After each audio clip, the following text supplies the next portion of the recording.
Aujourd'hui, on va parler d'un sujet qui chatouille le nez, mais qui révèle beaucoup sur le regard qu'on peut porter sur l'autre, et c'est l'odeur culturelle. Les odeurs culturelles, en fait, c'est tout simplement pour dire que chaque communauté va avoir sa particularité et sa signature olfactive. Ce que un ancien président français avait appelé le bruit, à cela vous ajoutez le bruit et les odeurs, c'était tout simplement une façon de juger quelque chose qu'il ne connaissait pas. C'est-à-dire que les odeurs, en fait, ce qu'on appelle généralement les mauvaises odeurs, c'est tout simplement une odeur qu'on ne connaît pas. C'est une odeur dont on n'est pas familière, d'accord? Et notre nez, comme notre esprit, il va juger cet inconnu. Il va juger ce qu'il ne comprend pas. Donc, notre nez va juger comme ça, sans se rendre compte, l'autre. Et l'odeur, c'est tout à fait culturel, c'est une mémoire partagée. Et quand on juge une odeur, on juge souvent un peuple finalement sans s'en rendre compte. Je ne vends pas le rêve, je ne fais pas de miracle. Mais par contre, je t'accompagne dans une vraie transformation pour découvrir la vérité, ta vérité, et pour se reconnecter à toi au-delà des blessures. Je suis la Queen Sissi, bienvenue sur ma chaîne YouTube.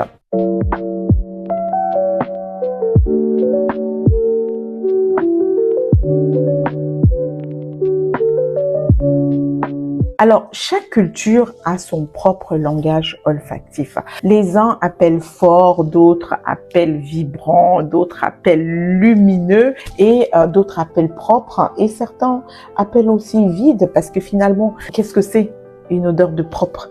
Est-ce qu'il existe une culture au monde dans laquelle on ne se lave pas? Je ne dis pas, est-ce qu'il existe des gens qui n'aiment pas se laver? C'est pas pareil. Est-ce qu'il existe une culture au monde dans laquelle on ne se lave pas? Pas du tout. Tout le monde se lave, tout le monde utilise un savon et tout le monde utilise un parfum. On aime, on n'aime pas, mais dans chaque culture, l'utilisation du parfum est quelque chose de normal et d'acquis. Et donc, l'Afrique, tout de suite, dans sa réalité, va avoir cette odeur de rouge, de terre cuite, d'épices. L'Inde va aussi avoir cette odeur d'épices. La Chine va avoir encore aussi une autre odeur comme ça de vapeur de riz. C'est un petit peu l'Asie, qui sent comme ça des huiles végétales, des fleurs séchées. Et l'Europe, on va sentir ce parfum, beaucoup de lessive, de neutralité, comme si on avait un petit peu comme ça coupé les odeurs de choucroute. On a ici une autre culture alimentaire, mais délibérément, on a aseptisé ces odeurs de terroir, on va dire, ok? On a coupé ces odeurs du terroir en ayant plutôt des odeurs qui sont assez neutres, qui sentent le propre, qui sentent la lessive.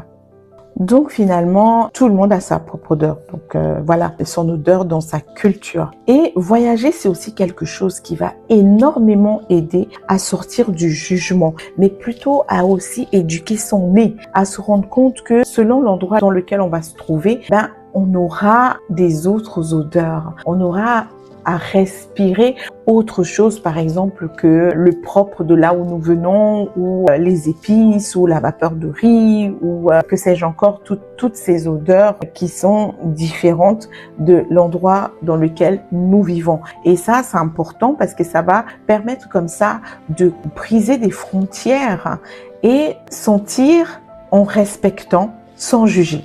Tout simplement, parce que ce jugement est aussi quelque chose qui va mettre des barrières entre les uns et les autres. Parce que si je trouve que tu sens mauvais ou que tu ne sens pas bon, alors je vais éviter de m'approcher de toi, d'aller plus loin dans le lien que j'aurais pu ouvrir avec toi parce que j'estime que tu sens mauvais ou pas bon. Voyez? Donc les odeurs vont surtout nous dire, par exemple, si quelqu'un aime manger de l'ail, forcément, s'il aime des gambas à l'ail, l'odeur de l'ail va être quelque chose qui pourrait s'imprégner en lui si c'est quelque chose qu'il mange tout le temps. Si quelqu'un aime manger du riz ou du poulet au curry, c'est quelque chose qu'il va sentir aussi assez souvent. Donc ça va s'imprégner. Donc forcément, on essaye d'équilibrer les choses afin d'avoir une odeur à peu près neutre, mais en tout cas qui nous corresponde. Donc les odeurs, en fait, dite mauvaise, c'est juste une odeur étrangère et les odeurs ne mentent pas. Elles nous racontent tout simplement une autre vérité, la vérité de l'autre. Qu'est-ce que l'autre mange chez elle, comment l'autre vit dans son espace intime, la maison, la vie, la terre, d'où l'autre vient, tout simplement. Donc voilà, le monde vit, le monde transpire, le monde respire et tout le monde a sa propre odeur, comme un peu les prières qu'on fait à Dieu, chacun a sa propre odeur dans la prière qu'il fait monter là-haut et nos prières sont uniques et les odeurs de nos prières aussi sont uniques.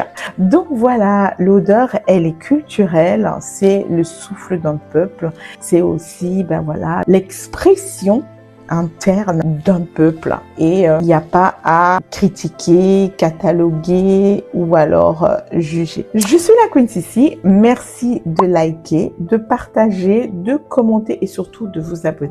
À bientôt pour la prochaine vidéo. Merci. Flying down the highway, heading back to my place. Baby, we just need some time, space. Go on time and replay. Let me run it like a relay.